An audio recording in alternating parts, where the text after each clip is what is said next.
politician killed in the aftermath of the Kogi State Governorship election. TVC News' Celestina Area reports.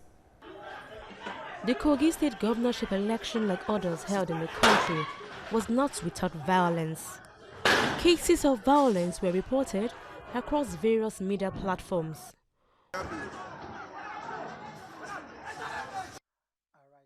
One of such cases of the post-election violence in the state was the death of Salome Acheju, a political women leader, who was reportedly burnt alive in her home by unknown thugs on 18th of November.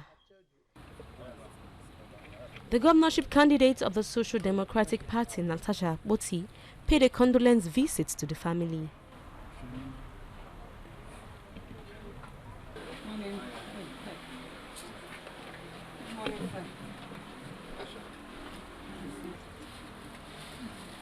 I also brought an angel.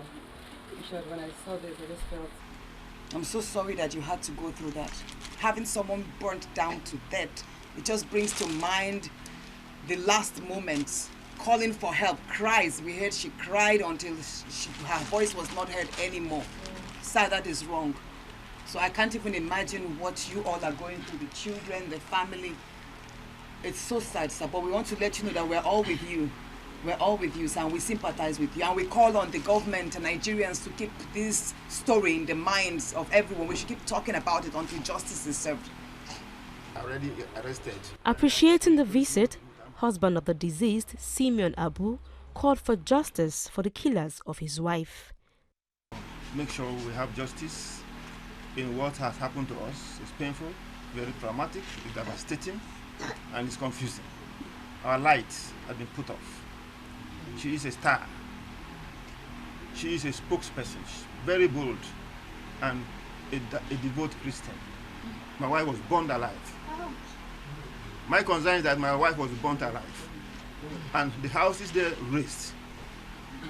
God bless us with 4 children. 3 of them are unemployed. Our plan was to see how we can fend for our children. The government should help us because she's the only star we have in our family. She's the spokesperson that we have. With the aged mother on her bed, preaching now, that she don't even know what to say. I want the government to help us, and God will bless them. I'm asking for justice for my mother. Justice for my mother. All the women, EU women, I'm calling on the women activists. I'm calling on those people I used to see on TV to fight for my mom. I know they will bury this case, but I know if women stand up, if the women senators, whether APC, PDP, whatever, if you stand up for my mom, she will get justice. She will get justice. Please, I need justice for my mother. The suspect who led the talks to the residence of Mrs. Abuh is currently in police custody for his involvement in an armed robbery case. The murder of Salome Abuh raises the question of how safe are women in politics. It also raises a flag on women's inclusiveness in governance.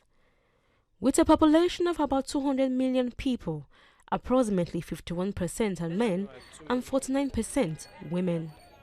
Despite these statistics, women are yet to occupy 15% of elective positions in the country. Nigeria ranks the lowest in Africa when it comes to women involvement in parliament, with 6.2%, while Rwanda has the highest at 61.3%. It is important for government to put modalities to bridge the gap. Celestina Area, TVC News, Abuja.